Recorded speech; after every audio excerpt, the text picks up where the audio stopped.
Oi! Hoje temos mais uma estreia aqui no projeto Contos do Meio-Dia, o livro das terças-feiras. A coletânea aconteceu naquele verão, 12 histórias de amor, organizada pela Stephanie Perkins. E o conto de estreia é Cabeça, Escamas, Língua, Cauda, de Leigh Bardugo.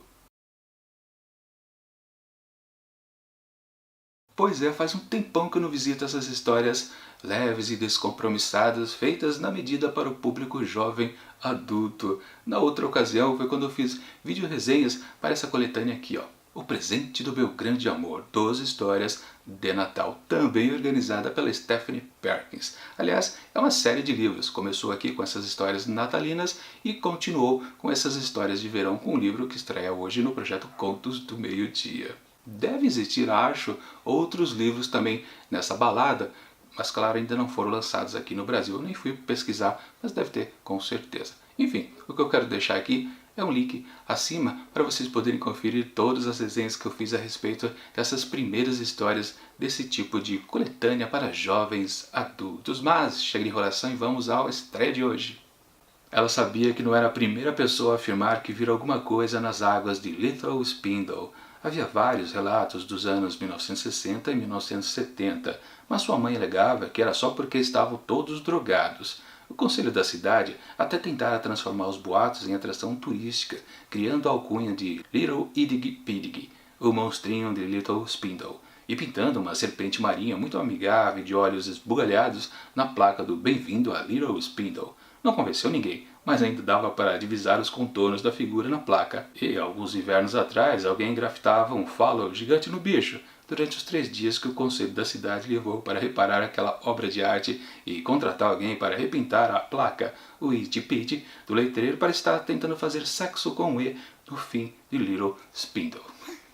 Esse é um trecho ali do começo de Cabeça, Escamas, Língua, Cauda, de Leigh Bardugo, que conta a história de Gracie Machot, uma garota lá nos seus 15 anos, 16 anos de idade, que mora nessa cidade, Little Spindle, uma cidade, claro, turística, típica de veraneio, onde sempre, claro, visitantes aparecem nos verões, depois ficam lá durante os 3 meses, depois vão embora. A cidade volta àquela rotina geralmente chata, né? O curioso é que essa história não começa exatamente com a protagonista, mas sim anos antes com uma outra personagem secundária chamada Annalie Saperstein. Aquele tipo de senhora sabichona que sabe tudo, né? E ela, dizem, sabe de muitas histórias. Atualmente ela mora lá em Little Spindle, mas antes morava em outra localidade e junto com ela diz que ela conheceu uma moçoila chamada Ruth, que durante uma certa visita a uma lagoa acabou chorando bastante e meses depois ela pariu uma criança. Uma criança meio estranha, que tinha escamas, algumas guelras. Era uma menininha, mas o que importa é que ela cresceu, virou uma modelo e conseguiu ter muita grana. Por causa disso, a gratidão até da família da Ruth e da menininha, né, agradeceu a Annalie Saperstein e deu uma graninha para ela poder ir se mudar de cidade, ter o seu próprio negócio, montou um restaurante. Uma coisa bem maluca, para falar a verdade, que acontece no começo desse conto. Uma história totalmente à parte, que a gente pode esquecer e não fazer mal nenhum para a história. E é sério, porque o que sobra de tudo isso é apenas essa personagem secundária, que é a Annalie Saperstein, que vai para Little Spindle.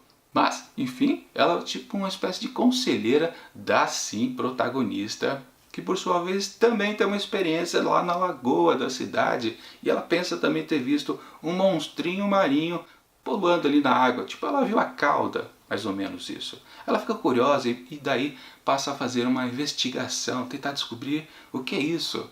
Vocês viram, né? Nesse trecho que eu li, a cidade meio que tentou reviver essa coisa do monstro marinho que visitava a cidade para atrair turista, né? Não funcionou. Mas agora a protagonista aqui quer saber de tudo isso. Pois bem, a Grace procura a Annalie para saber de algum detalhe a respeito daquele famoso personagem Idgy Pidgy.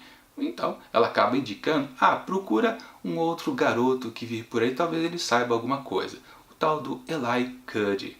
A Grace vai até ele e eles acabam ficando amigos. Bom, e aí eu já disse bastante coisa, né? E você pode se lembrar, mas peraí, isso aqui não é uma coletânea de histórias de amor? Cadê o romance nessa história? Pois é, não vou falar mais nada porque senão estraga a experiência de quem ainda pretende ler esse texto. Minha avaliação do conto. Vocês viram, né? Na abertura aqui do vídeo eu praticamente tive que falar um monte de coisa para tentar achar um fio que conduz toda essa narrativa. É difícil, na verdade. Não acontecem muitas coisas aqui nesse conto.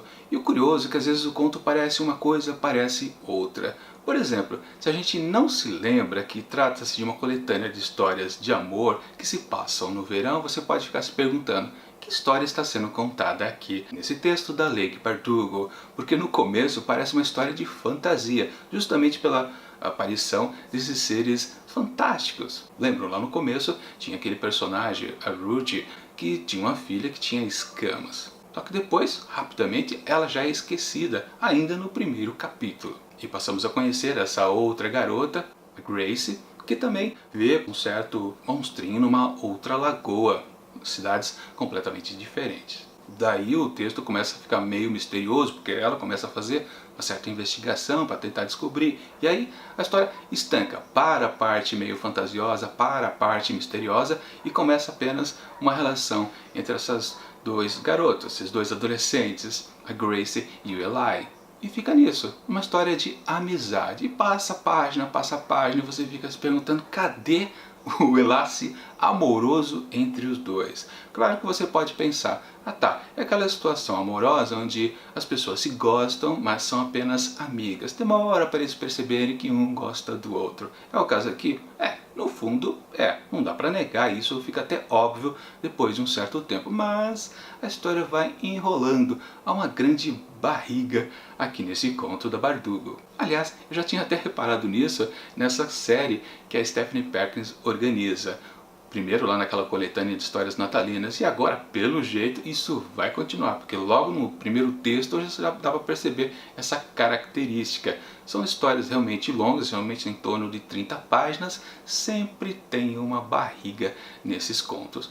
Talvez seja até um estilo dessas histórias para jovens adultos. Aliás, uma coisa curiosa, depois de tanto tempo que eu não lia histórias assim, foi que logo de cara, nos primeiros parágrafos, você já dá de cara com uma característica muito comum, daquela certa necessidade de se nominar as marcas, tanto para estabelecimentos como para objetos. Então, aqui você não fala que vai a uma lanchonete, você fala que vai ao McDonald's. Você não fala que vai passar um batom, você fala a marca do batom, acho que é Hit, sei lá, enfim, é o que eu quero dizer. Para essas histórias jovens, parece que sim, é obrigado, é uma regra. Você quer escrever para eles? Então coloque, nomine as marcas. Mas voltando, depois que a história finalmente, ou pelo menos a história não, né? Os personagens se percebem, talvez gostando um do outro, aí um pouco a história começa a pegar um ritmo mais interessante. E depois, só lá quase já no desfecho, é que aquela parte fantasiosa volta. Mas, isso aí sem querer dar spoiler, muita gente que está lendo acaba deduzindo o que está acontecendo por ali. Sim, é meio que óbvio. E como demora a acontecer, você pode ficar até cansado. Falar: ah, mas eu já sabia disso. Ou então: tá, eu já sei como vai acabar. Não dá para dizer logo como é que é? Aí cai de novo no problema que eu falei. Parece que essas histórias para jovem adulto têm essa tendência de serem extensas, em torno das 30 páginas, como eu comentei, e sempre ficar enrolando um pouco. Em um certo ponto, muitas vezes, a gente já sabe como vai terminar. Enfim, para cabeça, escamas, língua, cauda de Leigh Bardugo, eu atribuo apenas 3 asteriscos. Tá de bom tamanho para começar esse livro, mas é uma certa decepção de ser uma história mais ou menos. Bom, amanhã o projeto continua com outra estreia, dessa vez com histórias de Charles Bukowski, com a coletânea Traz Teu Amor Pra Mim e outros contos, com certeza histórias mais densas, pesadas, viscerais com certeza. Uma coletânea bem rápida, né? Só 3 histórias aqui presentes, mas depois logo será substituída por outro livro. E também vale dizer que terça-feira que vem continuam as histórias leves, como aconteceu naquele verão, 12 histórias de amor. Mas enquanto os próximos vídeos não chegam, eu deixo aqui do lado dicas de outras resenhas aqui dentro desse projeto Contos do Meio-Dia. E tchau!